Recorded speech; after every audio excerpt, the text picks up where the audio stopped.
Roberts. Thank you, Chair. Thank you, Ms Burks, for being here again. What was the total value of the levy underpayments as identified by the PricewaterhouseCoopers audit in 2021? And how many years back did the audit extend? Thank you, Senator. The engagement with PwC was specifically to recalculate levy reporting for a 3-month period for 10 employers of casual employees in the scheme. The piece of work was an engagement and a scope that was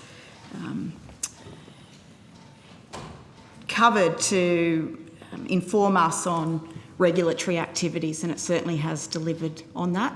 In what way is it delivered? So it's informed focused regulatory activities that we have in train with the 10 employers that were covered in the scope for the 3 months worth of data assessment. I think the one thing which I draw out, which is really pertinent to the piece of work, is the litigation that's on foot with WorkPac and Cole LSL, which assesses the calculation of eligible wages for casuals and also looks at the interpretation of reporting of hours. So whilst that was a piece of work that has progressed as a result of the PwC analysis, which is informing us on the areas of concern in regards to the data that's been received from the employers, that litigation on foot will be very pertinent to inform the escalated regulatory activities that we certainly have in train. What have you learned about Cole LSL and maybe yourself as a result of this? I think the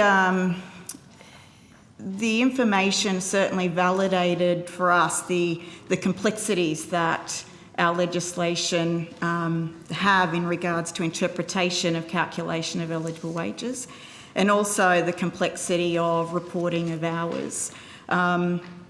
We also understand through the engagement and the interactions with the employers that some of the errors are purely administrative because of the complexities. Some are conscious decisions in how legislation is being interpreted. So we really are seeing two different categorisations of issues as we work through the discrepancies with the employers. So it sounds like to me you're admirably acknowledging that you've learned something.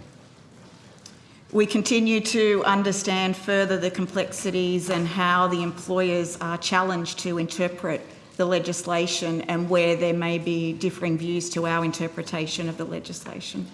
Over how many years was the PricewaterhouseCoopers audit conducted? It was 3 months worth of Just data. That's it? Yes. Okay. Could we have the, excuse me, the breakdown of the underreported hours and the dollar values and the name of the employer, please? Happy to take that on notice. Yes, as I said, Senator, the report is informing our regulatory activities, so we'll take it on notice and certainly ascertain whether it's under legal privilege because it is informing regulatory activities, but we'll take it on notice. Thank you. On the 7th of April 2014, AI Group put out a report called Significant Workplace Relations Issues.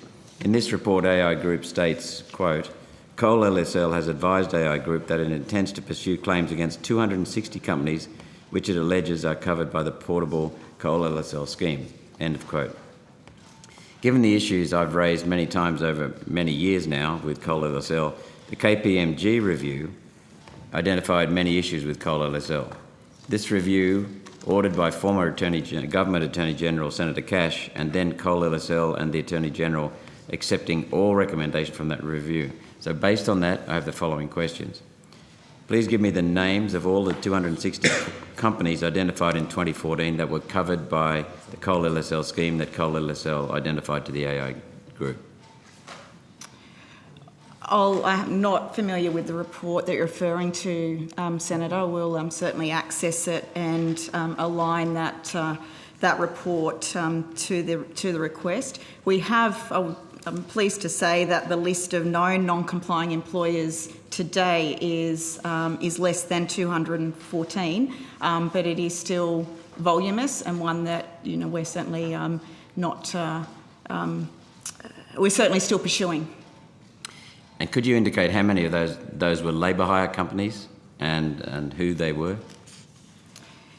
We would do it's quite a subjective assessment with labour hire companies. I guess the way we look at it again subjectively is, are they a producer, or are they, through the duties that we're able to ascertain their employees are performing, do we believe that they're labour hire? There are the known labour hire companies, but there's certainly other employers in the industry which could be inferred as labour hire but wouldn't be traditionally classified as labour hire. So we will take that on notice. I'd just, probably just highlight that it may be subjective in how we're classifying those employers. Okay, I think because of what we've exposed in the Hunter Valley in particular, and potentially Central Queensland with the abuse of miners employed under labour hire companies, I think it's pretty important to understand what we're dealing with. Could you please provide me with all the correspondence between Coal LSL and AI Group and those identified companies with regards to this matter? We'll take that on notice, Senator. Thank you. What about initially within Coal LSL? What are you doing within Coal LSL, because we uncovered and sloppiness and low accountability? Is specific question to that, Senator? What initiatives are you taking to sharpen up Coal LSL and improve accountability? So in the corporate plan that was published this year, it was an advancement on the previous plans, but it outlines the 4-year transformation program, which for us is about moving us further towards that position of being a contemporary government organisation who manages such an important scheme, the Portable Long Service Leave Scheme. So there's 4 pillars to that program.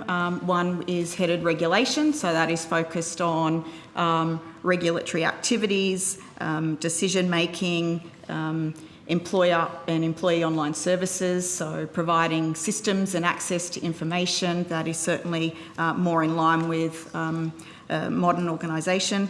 We have a technology and data pillar which is focused on advancing our systems, so our in-house operations. Another pillar which is capability, so it's really important that we continue to invest in our people to ensure that their capability aligns with a transforming organisation. What does that look like specifically? The capability pillar? Yep.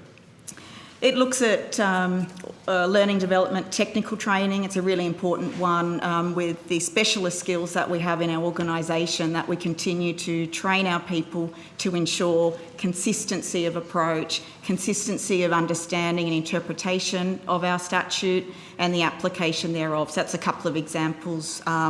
It also extends to work health and safety matters and ensuring that all of our obligations as an organisation are met in protecting, advancing and managing our people. So that's a couple of examples what that would sit under that capability program. Pillar?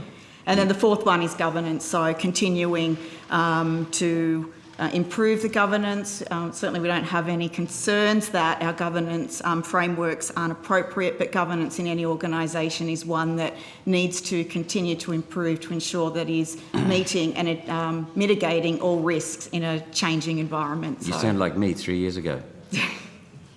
So there's now an acknowledgement that governance and accountability need to improve. I'd say I've been CEO for 5 years, Senator, and governance is really important to me and always has been. What we're doing in the organisation is certainly recognising and reflecting how important it is and the programs that sit within it. But I'm confident it's always been important under my watch. Are the 2 independent directors appointed?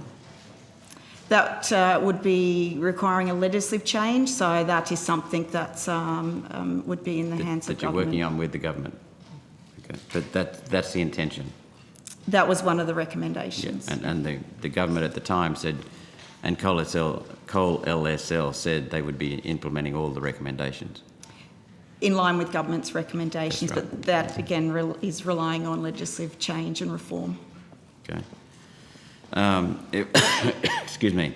It will be easy for Coal LSL to identify casual employees in your system now, as they have a C next to their name. Is that correct? We've always been able to classify Okay. them, yes, so they are classified as casuals. How many casuals are there?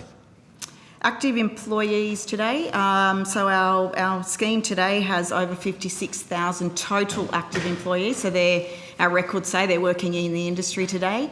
Of that 56,000, 11% are classified as casuals, so over 6,000. How many casuals have been paid their LSL? I have had a rat test. I haven't got COVID, so don't worry.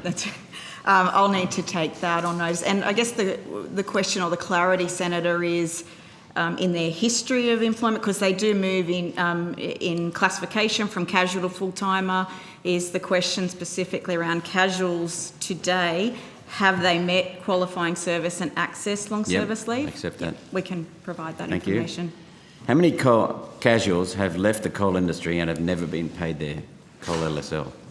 Again, I'll take that on notice. Thank you. And could I have the dollar value of that amount, please? We record it in hours, so the employee's entitlement is in hours, so we can report the hours that accrued at the time they left the industry. And a rough estimate of the dollars? We could do a broad on an average hourly rate. Yeah. Thank you. Just indicative. So where is that money being held that hasn't been paid out? Senator, this question's been answered in previous quans, and I'm happy to respond with referring back to the quan.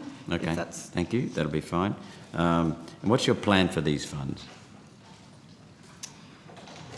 Again, this has been answered in a previous quan, so I'll answer. I can't remember. No, I'll refer back to our previous responses and.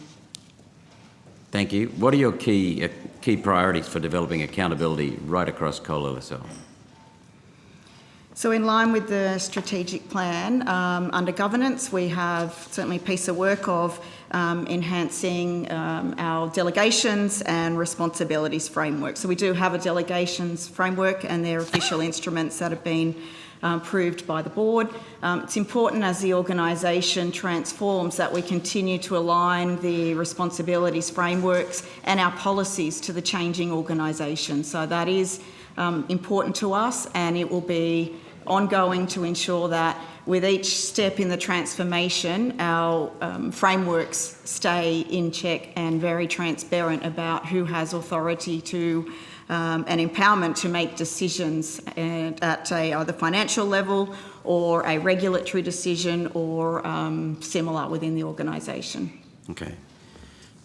Thank you. How have you improved communication of entitlements for casuals to get their payouts? And casuals are entitled to get their either keep their money in the fund or get it paid, aren't they?